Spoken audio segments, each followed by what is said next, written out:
Hi and welcome to The Venture. I'm Suzi Dafnis and I'm here with Robert Gerrish and Valarie Khoo. Today we're talking about online marketing. The ability to market your business online has been around for a little while, but the options for you have changed. It's no longer the humble website that provides an opportunity for you to reach customers around the world. Robert, online marketing has changed. How?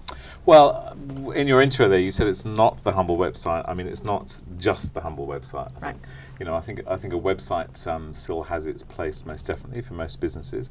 But there are so many other ways, whether it's through forums, directories, social networking. There's so many ways that we can be found. I think we've just got to be careful that when we are found, we're found, doing the right things in the right places. But I think for a business to develop a kind of focused strategy on, where am I going to put my time? Where am I going to invest my dollars in online marketing? The options have never been greater than they are at the moment.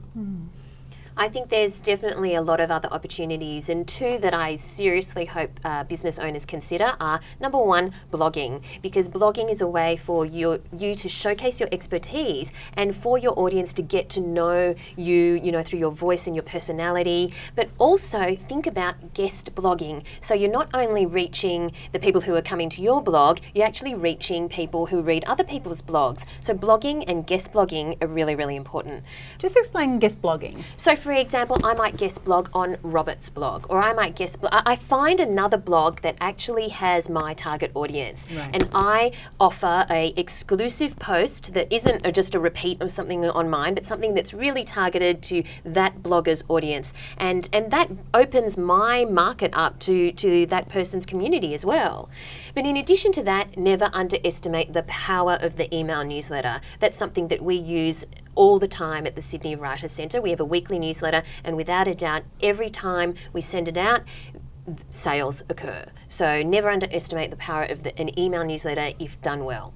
And that's a really good point, because a lot of us have a lot of email traffic. I know I subscribe to a lot of newsletters. Some have cut through, some I read, some I click delete. I think a lot of it is people don't necessarily understand what they need to be writing about in their blogs or in their newsletters.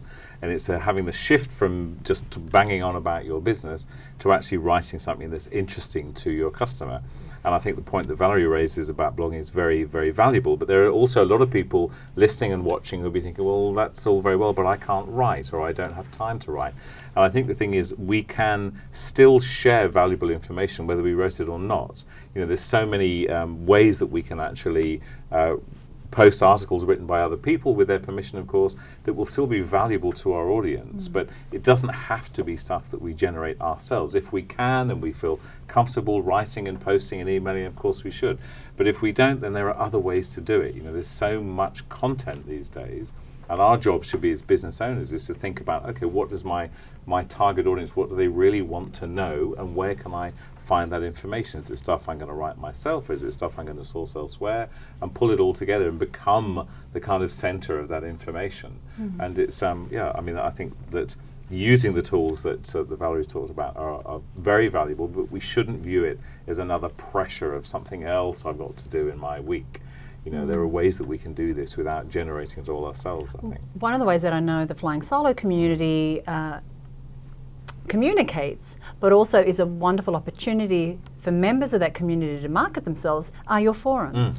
Yeah, look, forums are wonderful. I mean, there's to some way of thinking they're a little bit kind of last century, but they're so valuable. I mean, we've got 28,500 members in our forums, and usually at any point of the day or night there's 300 or 400 people in there nattering away.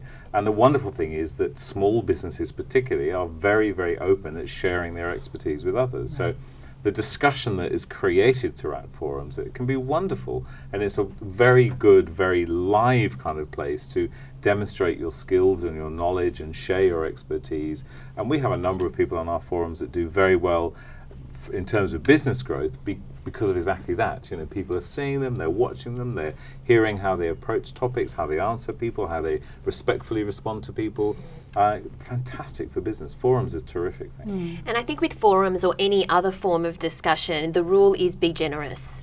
You know, don't think, oh, you're giving away too much. Don't think, oh, you know, I really should be paid for this advice. Right. Be generous, because if people think, well, if I'm going to get that for free, imagine what I would get when I pay. So, you know, be generous. Now, one of the areas we haven't mentioned yet, because it would probably be 10 episodes worth, is marketing your business online via social networks.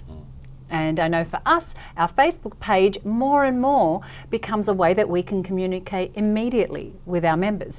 Just this morning, we had a news outlet contact us saying, we're looking for a woman of a particular age in a particular industry. Who do you have? Now, we have a great online member directory. You mentioned directories earlier, that we go into and we go, okay, looking for this sort of person.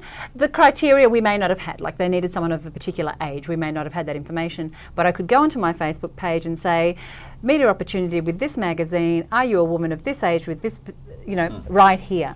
And it adds value to those who are following us. It's promoting us as an avenue where you can get free promotion, and it costs me nothing, except a bit of time. And we live in an age of instant feedback and instant connection. So that's where the online marketing landscape has also changed, because you can straight away get a response from your community, whether that is as a sale or just a discussion. I want to go back to the Humble website because I want to get your take on this, and mine is that it's still the key, it's still the king of online marketing. I think that because, you know, you can be in a directory, you can be in a forum, you can market on Facebook, but someone else owns all of that usually. But your website is your website, and I really believe in pulling people back there. Yes, I think so. But again, to some extent, it depends on the nature of your business. I think, you know, certainly you run a community, I run a community, and Valarie has a community around her business also. So for us to draw people back to our kind of home, if you like, is certainly something that's very important to us. But for a number of people, I mean, take the example of a plumber. Let's say if a plumber, you know, tradesman is out there and they want their phone to ring, they want their next job, then arguably they may not need a website if they're on a good directory and they're being found. Good point. You know, then they don't really need a website. So, but I think that I think the websites for a lot of businesses are becoming less and less important.